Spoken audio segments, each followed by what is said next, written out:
Hola, buenas tardes. Les voy a compartir los temas que vamos a mencionar en este video. Vamos a hablar de la depresión económica, las reformas de Lázaro Cárdenas, estabilidad y crecimiento económico, el desarrollo estabilizador, devaluación del peso mexicano, la caída del sistema de Carlos Salinas de Gortari, el desarrollo neoliberal y la industria maquiladora. Bueno, son unos temas que a mí me parecieron relevantes y bueno, voy a hacer mención solamente de un ligero resumen, un pequeño resumen para no que me lleve tanto tiempo el video.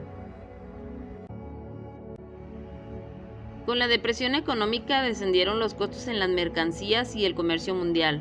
Se redujeron las importaciones y esto afectó directamente al bolsillo del gobierno, ya que su dependencia estaba fijada en el comercio exterior. Con las reformas del presidente Lázaro Cárdenas, podemos ver que se beneficiaron el desarrollo del reparto agrario, la educación y la salud.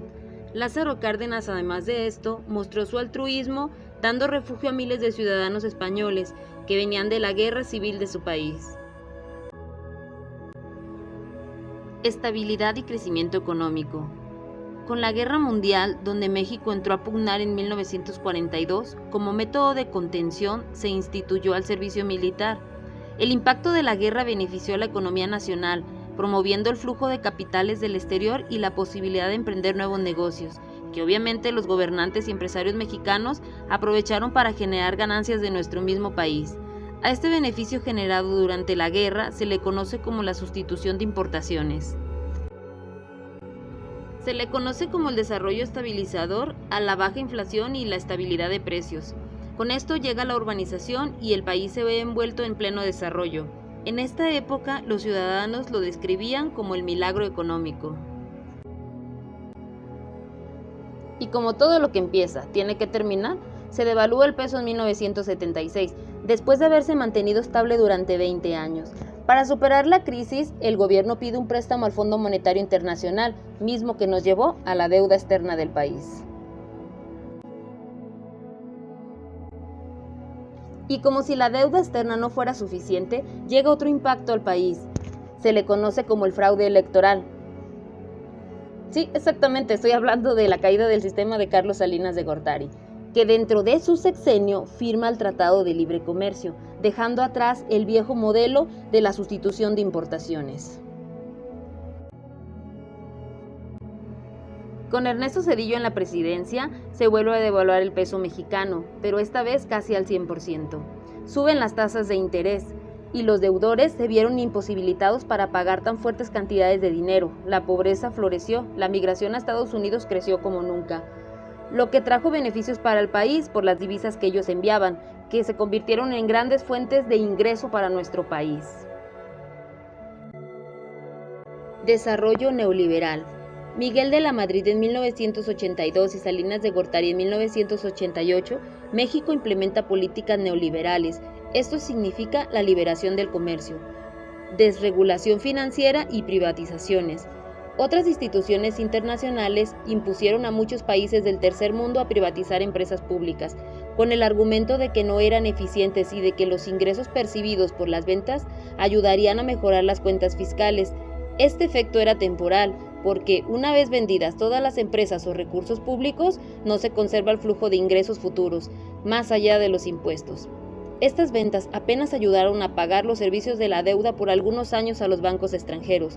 Una de las desventajas de las privatizaciones fue el desempleo causado por el despido de trabajadores estatales. La industria maquiladora está vista más como una estrategia de los Estados Unidos, ya que no genera un comercio internacional de forma plural, además de que la mano de obra de los trabajadores es muy barata y no tiene que pagar aranceles. Otra de las desventajas de este tipo de empresas es que son consideradas como contaminantes, dejando todo lo malo en el país de residencia y llevándose las ganancias a su país de origen. En mis conclusiones finales, uno de los temas que más me pareció relevante en esta materia fue sobre los patrones de comportamiento que hemos venido arrastrando desde la antigüedad. Es como suponer que solo cambian los contextos, mas las actitudes siguen arraigadas. Ahora me llega una duda, ¿acaso en otras culturas tuvieron cambios significativos en la conducta a raíz de su evolución? Para contestarme esto tendría que estudiar y analizar sobre la vida de otras culturas. ¿Cómo vivimos el neoliberalismo los mexicanos? Yo digo que con pobreza y desigualdad. ¿De qué manera ha influido el neoliberalismo en nuestra psicología, en la forma de pensar, actuar, etcétera? Yo creo que en la forma de pensar y de ser como sociedad, pues el mismo contexto favorece al egoísmo y a la represión de los ciudadanos. ¿Es el neoliberalismo o te lo imaginas como te lo han pintado en otros contextos? Yo creo que las personas varían en sus opiniones. Algunas personas pueden verlo bien y otras mal. Todo depende del rol que tengas dentro de la sociedad. En lo personal desconozco mi situación de no existir este concepto. ¿Cuál crees que sea el futuro de México con respecto a nuestro crecimiento como país? Yo en lo personal creo que no hay futuro. Si se sigue manteniendo a los gobernantes corruptos no hay forma de avanzar, puesto que solo se están llenando sus bolsillos de dinero, dejando al pueblo reprimido y vulnerable ante la economía. La gente ya tiene miedo de ir en contra del sistema porque al final ya lo conocemos. ¿Consideras que nuestro país alcanzará a ser de primer mundo y cuánto falta para ello? Podría hacerlo si no existiera un gobierno corrupto, volvemos a lo mismo, ya que como en los tiempos del virreinato, mencionando las reformas borbónicas que se establecieron en la Nueva España, haciendo con estos más ricos a los gobernantes y más pobres al pueblo.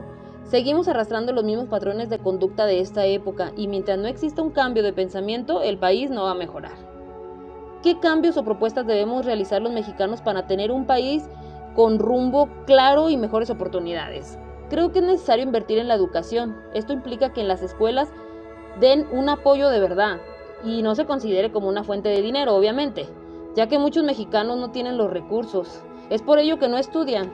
De hecho, la educación de nuestro país es muy cara, la verdad, en comparación de otros países.